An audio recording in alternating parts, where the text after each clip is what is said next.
Deus. Meus irmãos em Cristo, eu vos saúdo com a paz do Senhor Jesus. Amém. Meus irmãos em Cristo, eu vos saúdo com a paz do Senhor Jesus.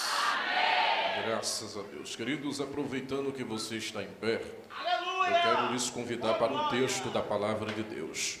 Todos os quanto apóstolos estão com o livro sagrado de Deus, levante-o e digam: eu amo a Bíblia. Porque a Bíblia é a palavra de Deus. Se é verdade, abro no lar Evangelho de Jesus Cristo, no qual escreveu Marcos, no capítulo de número 5. Glória a Deus. Evangelho de Jesus Cristo, segundo escreveu Marcos, no capítulo de número 5. No versículo de número 34 e o versículo de número 35. Praze-me nesta oportunidade em externar a Deus a minha gratidão pela honraria que o Senhor nos concede na noite de hoje, para fazermos uso da sua infalível, inerrante e indeléu palavra. Palavra esta que o apóstolo Paulo disse ao seu filho na fé Timóteo, fiel e digna de toda aceitação, que ao Deus Todo-Poderoso, mediante Jesus Cristo, nosso Senhor, lhe seja dada a glória, a honra, a força, poder e domínios, e reinos, e governos, e ações de graças, pelos séculos dos séculos.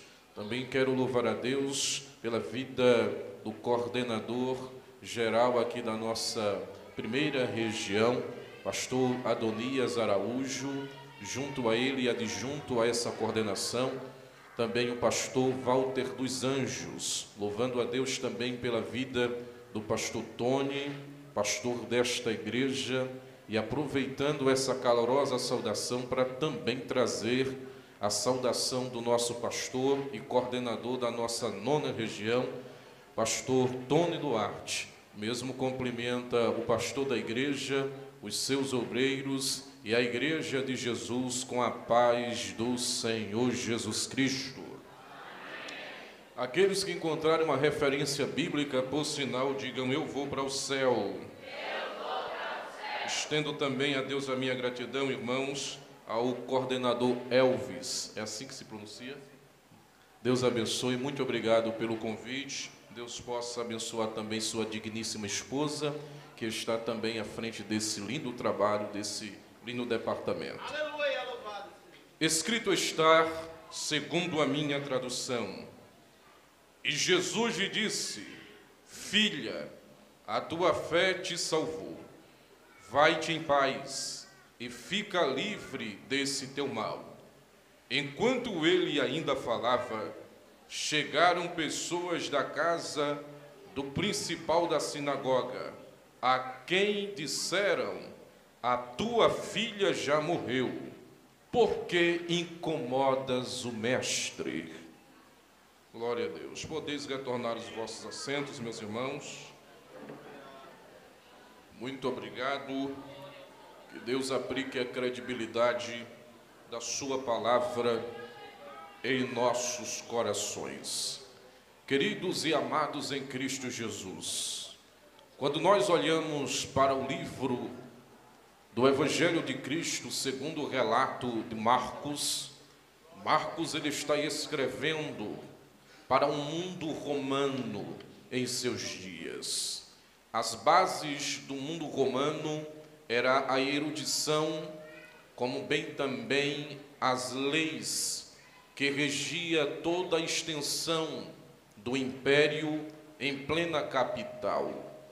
A extensão do Império Romano era tão grande que os historiadores vão nos mostrar que a Ásia inteira estava debaixo da sua erudição e das suas leis.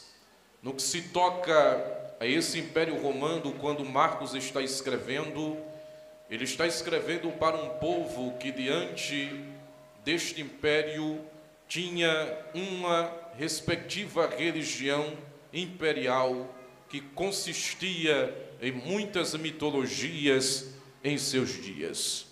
Quando nós olhamos para as biografias dos filósofos gregos desses dias, podemos compreender dentro dessa análise que a investigação, o campo de análise de busca, era a adoração aos múltiplos deuses que tinha em Roma. Entretanto, Roma, por sua vez, tinha um símbolo real e imperial, que era uma águia de ouro que mostrava a força e o reino do Império Romano. Quando Marcos está escrevendo aqui para esse mundo romano, para os gentios, para os romanos, ele está escrevendo, fazendo uma contracultura imposta pelo Império Romano naqueles dias. Logo, Marcos faz um contraste entre a religião e os deuses do Império Romano com a pessoa bendita de Jesus Cristo. Marcos, ele vai apresentar aqui dentro dessa literatura Jesus como um servo. A expressão servo aqui, ela denota a serviço prestado. Entretanto, observarmos que Marcos, escrevendo para esse mundo romano, Marcos sabia que dentro desse contexto havia, por sua vez, leis referentes aos cidadãos romanos, cujos cidadãos estavam debaixo de um privilégio do imperador em seus dias. Marcos escreve para um mundo acadêmico, para um mundo que já tinha suas bases, para um mundo que já tinha suas crenças, mas a proposta singular aqui no evangelho que Marcos escreve é apresentar Jesus Cristo, sendo homem, veio para servir.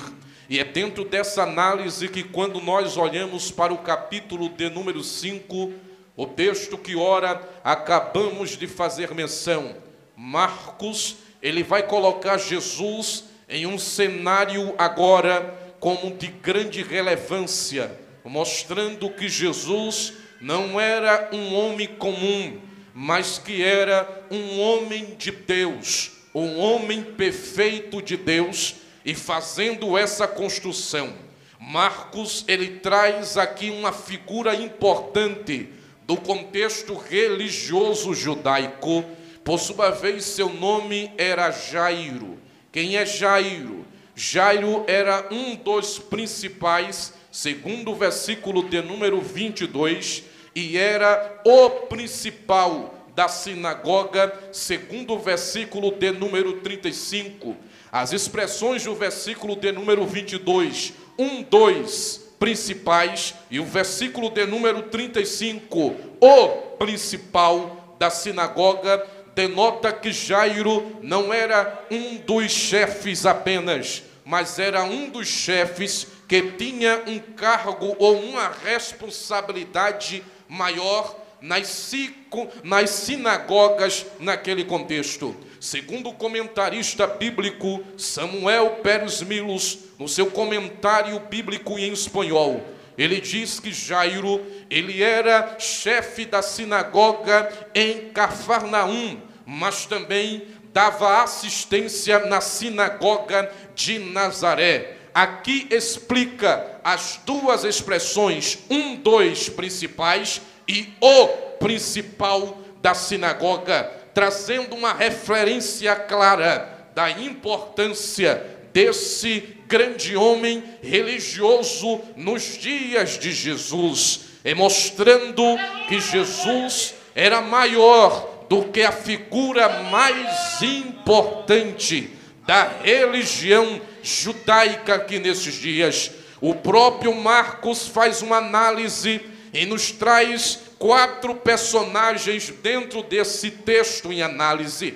A primeira é Jesus, a segunda é Jairo, a terceira uma mulher que ele não dá um nome, mas a titula como a mulher de fluxo de sangue, e também uma jovem, uma menina, uma criança que estava perecendo na casa de Jairo. Então, por sua vez, Marcos, ele traz as informações apenas de dois nomes: Jesus, como a figura importante e maior nestes dias, e Jairo, como a figura importante da religião. Mas as demais, que sofria por sua vez, doenças terminais, não lhe dera nome. Ele oculta o nome destas duas personagens. Se nós olharmos aqui o porquê que Marcos, ele ênfase a Jairo, dando nome, pois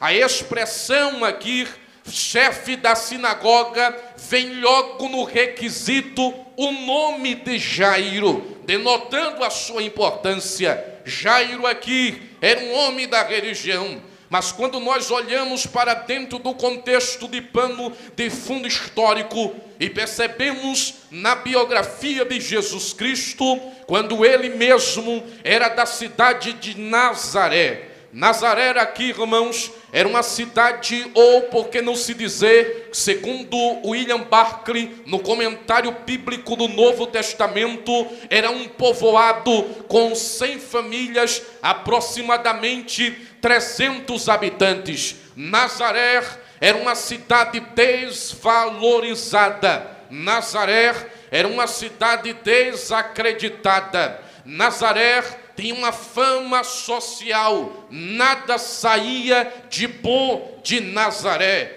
Arrisca o comentarista bíblico William Barclay em dizer que de Nazaré saíam as piores prostitutas para o contexto de Jerusalém. É por isso que a fama social é que não saía coisa boa de Nazaré. Foi quando Filipe, no capítulo de número 1 de João, vai procurar o seu amigo Natanael.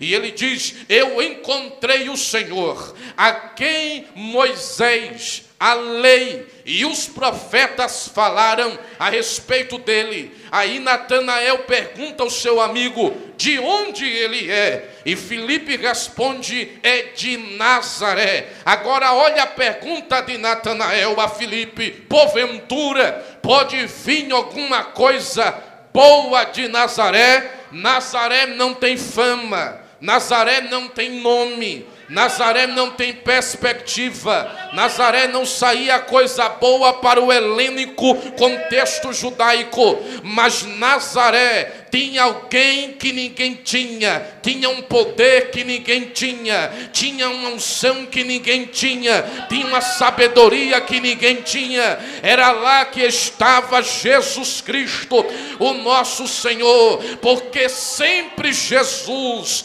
ele vai andar na contramão da lógica humana. Os judeus esperavam Jesus exatamente revelado no templo. Os judeus esperavam Jesus, o seu nascimento dentro de um palácio real. Mas Jesus foi na contramão para nascer em uma manjedoura, para morar numa cidade dos improváveis, de uma cidade que não tinha perspectiva. Mas foi lá que ele revelou a sua sabedoria. É Nazaré que ele escolhe para estar e para habitar. Quando alguém pensa que em Nazaré não pode sair nada, pode se enganar, porque Deus, ele vai andar na contramão da lógica humana.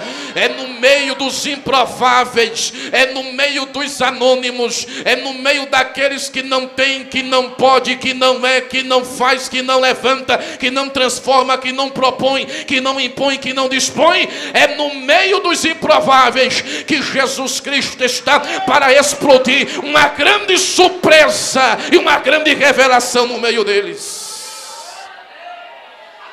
Essa revelação, ela é mostrada pelo evangelista Lucas no capítulo de número 4, que certo dia Jesus em Nazaré, ele vai para a sinagoga de Nazaré. Aleluia!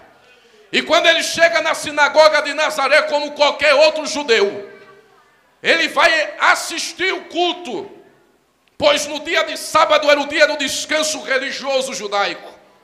E quando Jesus está naquela reunião, aleluia, sinagoga não era um lugar para sentar, todos deveriam ficar em pé, mas sinagoga tinha 3 cadeiras. A cadeira direita, quem sentava era um principal da sinagoga. A cadeira esquerda, quem sentava era o assistente do principal da sinagoga. Mas existia uma terceira cadeira que ficava no meio. Ninguém poderia sentar, senão aquele que por lei, profecia e mensagem foi profetizado entre os profetas e Moisés, o Messias. Ele deveria sentar legalmente nesta cadeira. Aí Lucas vai registrar que Jesus estava naquela reunião. E eu me amarro muito bem em Jesus, irmãos, porque quando Jesus chega em uma reunião, a atmosfera muda. Quando Jesus chega em uma assembleia, o contexto é mudado completamente. Alguma coisa vai acontecer de nova. O ritual pode ser o mesmo, a liturgia pode ser o mesmo, o corpo litúrgico pode ser o mesmo, mas se Jesus estiver na casa, alguma coisa vai acontecer. Aleluia, aleluia. A Bíblia vai nos dizer que quando Jesus estava presente, o principal da sinagoga olhou para o assistente e disse: dê oportunidade para fazer a leitura oficial do culto àquele jovem que está ali. Aí o assistente entrega o rolo do profeta Isaías nas mãos de Jesus. Jesus vai para a frente do povo e começa a fazer a leitura. O Espírito do Senhor Jeová está sobre mim, porque Ele me ungiu para proclamar libertações, para trazer curas e vista aos cegos, e anunciar o ano aceitável do Senhor. Aí a Bíblia diz que quando ele terminou de ler, ele sentou.